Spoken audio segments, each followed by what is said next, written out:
Hello everyone. सो आज के topic में हम देखने जा रहे हैं related to how to choose a research topic for PhD. So जो कोई भी पीएचडी कैंडिडेट्स है जिनको आगे चल के रिसर्च में जाना है, तो सबसे पहले उनका जो भी क्वेश्चन रहता है कि रिसर्च टॉपिक कौन सा चूज़ करें, मतलब किस टॉपिक पे एग्जैक्टली हमें रिसर्च करना है, ये पता नहीं होता है। कभी कभी कुछ रिसर्चर्स का वो टॉपिक पहले से ही फिक्स होता है क्योंकि वो बहुत ही ज़्यादा उस फील्ड के बारे में पैशनेट होते हैं। जैसे कि जो भी फिलोसोफर्स हुए हैं या फिर जो भी साइंटिस्ट हो चुके हैं या फिर कोई मैथमेटिशियन हो, इन सारे लोगों ने क्या किया है कि जो उनका इंटरेस्ट एरिया था तो उन्हीं में उन्होंने क्या किया, रिसर्च किया। जैसे आइंस्टाइन, न्यूटन, एडिसन, ओके, अभी का जो अगर एग्जांपल देखें तो एलॉन मस्क। तो ये सारी चीज़ें जो है वो इंटरेस्ट से रिलेटेड है। तो यही बात हमें आगे जो है ध्यान में रखकर हमें हमारा रिसर्च टॉपिक जो है वो चूज़ करना है। तो आज के वीडियो में हम कुछ सिंपल सी इजी सी जो कुछ स्टेप्स है या जो कोई भी चीज़ें हैं वो सीखेंगे, जिसकी वजह से आपको रिसर्च टॉपिक चूज़ करने में आसानी हो जाएगी। शुरुआत करने से पहले अगर आप चैनल पर नए हो तो ज़रूर लाइक कीजिए, सब्सक्राइब कीजिए और अपने दोस्तों के साथ इस वीडियो को ज़रूर शेयर कीजिए, जिससे उनको भी आने वाले हर एक वीडियो की नोटिफिकेशन मिलती रहेगी। तो देखिए, सबसे पहले यहाँ पे ये बात ध्यान में रखनी है कि आपको उस पर्टिकुलर टॉपिक के बारे में क्या पता है या आपका इंटरेस्ट एरिया कौन सा है। सबसे पहली चीज़ कि आपकी जो फील्ड है उसमें जिसमें आप रिसर्च करना चाहते हो उसमें आपको इंटरेस्ट है या नहीं है, क्योंकि आप इस पे 3 4 5 साल जो है काम करने वाले हो। तो be sure that you like that topic. आप यहाँ पे WH क्वेश्चंस जो है वो बना सकते हो और उसके आंसर देने से ही आपको आपका रिसर्च टॉपिक जो है वो मिल जाएगा। तो यहाँ पे पहला क्वेश्चन जो है वो आप खुद से ये पूछोगे कि what is my interest area और what is the thing that I am passionate about. कौन सी चीज़ मुझे ज़्यादा करने में बहुत अच्छा लगता है। इसका मतलब कि जैसे किसी का सिंगिंग में इंटरेस्ट हो सकता है, किसी का रीडिंग में इंटरेस्ट हो सकता है, किसी का ऑटोमोबाइल्स, किसी का अलग अलग तरह के जो फूड होता है उसमें, या फिर कोई किसी का एनवायरनमेंट में इंटरेस्ट हो सकता है।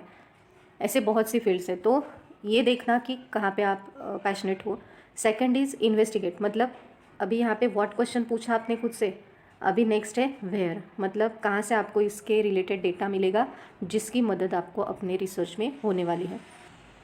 जैसे कि गूगल स्कॉलर है, वेबसाइट्स है अलग अलग तरह की, नेशनल डिजिटल लाइब्रेरी है, शोध गंगा है, और आप अपने गाइड के हेल्प से भी टॉपिक चूज़ करने के लिए मदद ले सकते हो। थर्ड क्वेश्चन आपको खुद से पूछना है कि कितने टाइप्स के आइडियाज़ आपके माइंड में चल रही है।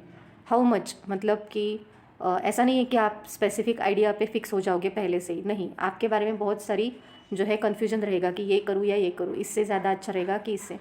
अगर वैसे देखा जाए तो ये बहुत ही कॉम्प्लिकेटेड टास्क है, क्योंकि इतनी सारी आइडियाज़ में से आपको सिर्फ एक ही टॉपिक चूज़ करना है अपने रिसर्च स्टडी के लिए। तो यहाँ पे आप जो है बहुत सारी आइडियाज़ शुरुआत में ले सकते हो दिमाग में, जिसकी मदद आपको स्पेसिफिक फाइनल जो टॉपिक रहेगा आपका उसको चूज़ करने में हो सकती है। Break that idea into various parts. अभी ये क्यों करना है, उस आइडिया को जो भी आपने फाइनल वन चूज़ की है उसको ब्रेक क्यों करना है या फिर उसको स्पेसिफिक क्यों करना है, क्योंकि देखिए बहुत सारे टॉपिक होते हैं। जैसे कि अभी ये चैनल जो है यहाँ पे आपको कॉमर्स रिलेटेड इन्फॉर्मेशन मिलती है, तो कॉमर्स में रिसर्च के बहुत सारे टॉपिक्स हैं। जैसे कि अभी देखा जाए तो ह्यूमन रिसोर्स मैनेजमेंट से रिलेटेड बहुत टॉपिक्स है, फाइनेंशियल मैनेजमेंट से रिलेटेड बहुत टॉपिक्स है, बिजनेस एडमिनिस्ट्रेशन से रिलेटेड लॉट्स ऑफ टॉपिक्स है। उसके बाद डिजिटल इनिशिएटिव्स इन बिजनेसेस, इस तरह के टॉपिक्स होते हैं। बैंकिंग होता है, अकाउंटिंग होता है, फाइनेंस होता है, टैक्सेशन होता है, ये सारी चीज़ें कॉमर्स में आती है। तो इतने बहुत सारे सब्जेक्ट में से आपको एक ही आइडिया को चूज़ करना है, ठीक है। तो जो फॉर एग्जांपल आपने ह्यूमन रिसोर्स जो है ये सब्जेक्ट चूज़ किया, अभी ह्यूमन रिसोर्स में से भी कौन से टाइप के ह्यूमन रिसोर्स, जो लेबर वर्कर्स होते हैं वो, या जो कंपनी के डायरेक्टर्स होते हैं वो, या CEO जो होते हैं वो, या फिर एग्जीक्यूटिव्स या एम्प्लॉयज जो होते हैं वो, देखा। तो इतने सारे में से आपको स्पेसिफिक किसी एक का ही स्टडी करना है, जिसकी वजह से आपको डेटा कलेक्ट करने में आसानी होगी और आपका जो स्टडी है वो स्पेसिफिक होने की वजह से बहुत ज़्यादा जो है वैल्यूएबल रहेगा, ठीक है।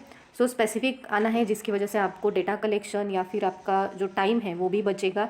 कम टाइम में आपका जो प्रोजेक्ट है वो कंप्लीट हो सकेगा। अगर आपने पूरे इंडिया की कंपनीज़ का ह्यूमन रिसोर्स का स्टडी करना है तो वो हो सकता है क्या 3 या 4 साल में?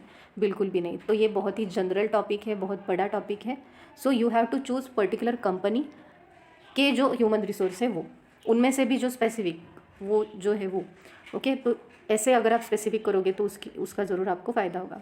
And last one is take a guidance. आपने जो भी फाइनलाइज किया है टॉपिक कि मुझे इसी पे करना है, तो फिर आप एक्सपर्ट के पास जा सकते हो कि should I make some changes in this और should I have to go with this. ठीक है, ये आपको गाइड से पूछना है, क्योंकि वो एक्सपर्ट है, वो आपको डेफिनेटली गाइड करेंगे कि अगर कोई पर्टिकुलर, मतलब आपको जो पहले से अगर उस टॉपिक पे पहले से ही बहुत ज़्यादा लिखा हुआ है तो आप वो टॉपिक नहीं ले सकते हो, कितना भी आपको उसमें इंटरेस्ट हो तो भी। ठीक है, क्योंकि पहले से जो भी हुआ है तो आपका उतना वैल्यूएबल रहेगा ही नहीं, क्योंकि पहले से बहुत सारे लोगों ने उस पर लिखा है। तो be sure that you don't copy. अभी ये डायग्राम से आपको और क्लियरिटी मिल जाएगी। क्या बोला है यहाँ पे कि रिसर्च करना है। टॉपिक चूज़ करने से पहले आपको बहुत सारा रिसर्च करना है। फॉर एग्जांपल, आपने कोई एक मूवी देखी मोटिवेशनल, आपने कोई बुक पढ़ी, बिजनेस रिलेटेड कोई आपने मूवी या बुक पढ़ी, या फिर कोई इंसिडेंट ऐसा हुआ कि जिसकी वजह से आप उस टॉपिक पे रिसर्च करना चाहते हो, तो सबसे पहले तो आपको रिसर्च, मतलब बहुत सारे जो लिटरेचर है, बुक्स है, उसके बारे में आपको बहुत और ज़्यादा क्या करना होगा, पढ़ना होगा। उसके बाद शुड नॉट बी ब्रॉड, बहुत ज़्यादा ब्रॉड नहीं होना चाहिए वो टॉपिक। सो फॉर एग्जांपल, आप एक बैंक में गए और आपने देखा कि वहाँ का वर्क कैसे चल रहा है, ठीक है, तो आप वहाँ के ह्यूमन रिसोर्स का स्टडी करना चाहते हो कि किस प्रकार का काम करते हैं, कौन से डिपार्टमेंट किस तरह के ह्यूमन रिसोर्स है, तो ये सारी चीज़ें आप पढ़ना चाहते हो, राइट। तो आपको इंडिया की सभी बैंक्स का अगर आप करने जाओगे ब्रॉड, तो क्या होगा, आपको टाइम बहुत ज़्यादा लगेगा, या फिर ऐसा भी हो सकता है कि आपका वो प्रोजेक्ट कंप्लीट हो भी ना। तो आपको एक पर्टिकुलर बैंक चूज़ करनी है और उसी का स्टडी करना है, जिसकी वजह से आपको उस पूरे बैंक का जो होल ह्यूमन रिसोर्स का जो सिस्टम है, आपको अपने जो रिसर्च प्रोजेक्ट है उसमें आप दिखा सकते हो।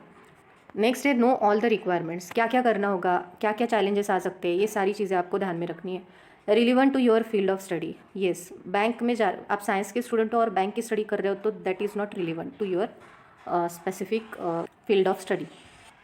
Align with current trends and hot topics. आपको उस जो आपने चूज़ किया है बैंक के ह्यूमन रिसोर्स का जो भी टॉपिक है, तो उसको करंट ट्रेंड्स एंड जो भी उससे रिलेटेड टॉपिक्स है अभी चल रहे हैं, तो उसका भी आपको नॉलेज रखना होगा। ठीक है, क्या क्या इनिशिएटिव्स आए हैं, गवर्नमेंट ने क्या क्या नए नए मेजर्स उठाए हैं इसके बारे में, ये सारी चीज़ें। Aim to solve genuine contextual problem, मतलब ऐसा नहीं है कि बहुत आपने जो स्टडी करने का सोचा और सिर्फ जो मिला डाटा वो आपने अपने प्रोजेक्ट में लिख डाला, बट ऐसा नहीं करना है। आपको उन ह्यूमन रिसोर्सेज को क्या क्या प्रॉब्लम्स फेस करनी पड़ रही है, ये स्पेसिफिक प्रॉब्लम का आंसर आपने इस रिसर्च प्रोजेक्ट में देना है। ठीक है, should be reasonable topic, reasonable होना चाहिए, बहुत ही ज़्यादा ब्रॉड या बहुत ही ज़्यादा डिस्क्रिप्टिव लेंदी नहीं होना चाहिए। कि पेज और word limit in mind. Yes, आपको आपके रिसर्च प्रोजेक्ट को कितने वर्ड्स में या कितने पेजेस में डिफाइन करना है वो ध्यान में रखते हुए ही आपको डेटा कलेक्ट करना है और वो प्रेजेंट करना है। Should spark your interest. Yes, उसमें से आपको आपका इंटरेस्ट दिखाई देना चाहिए। ऐसा नहीं कि कौन सा भी एक रैंडम टॉपिक चूज़ किया है और बस डेटा कलेक्ट करके उसको आपने पीएचडी के लिए सिर्फ प्रेजेंट किया है, नहीं, ऐसा बिल्कुल भी नहीं करना है। उसमें से आपका इंटरेस्ट दिखना चाहिए कि कितना आपने थोरोली उसको पढ़ा है और कितना क्रिस्प वे में आपने उसको अपनी स्टडी में इंक्लूड किया है। Should be relevant to supervisor's field of study. Yes, जो सुपरवाइज़र आपको अपने टॉपिक में गाइड करने वाला है तो उसका भी इंटरेस्ट उसमें चाहिए या उसका भी वो टॉपिक चाहिए, तो ही वो आपको अच्छी तरीके से गाइड कर पाएगा। अदरवाइज़ आपका और उसका जो टॉपिक है वो मिसमैच अगर हो गया तो 4 साल आपको बहुत ही ज़्यादा डिफ़िकल्ट या चैलेंजिंग जा सकते हैं। Should not cause issues in data collection. वो इतना भी ज़्यादा वास्ट टॉपिक नहीं होना चाहिए कि वो आपको डेटा ही नहीं मिल रहा है। और आपको ये भी चेक करना है कि availability of data collection tools, data आप किस तरह से कलेक्ट कर सकते हो, questionnaire, interview, magazines, journals, websites, ये सारी चीज़ें आपको ध्यान में रखनी है। ऐसा नहीं कि टॉपिक तो चूज़ किया पर डेटा ही अवेलेबल नहीं है, तो आपका टाइम वेस्ट जा सकता है। तो आई होप आपको आज का जो टॉपिक है बहुत ही यूज़फुल रहा होगा। Thank you so much for watching. Have a nice day.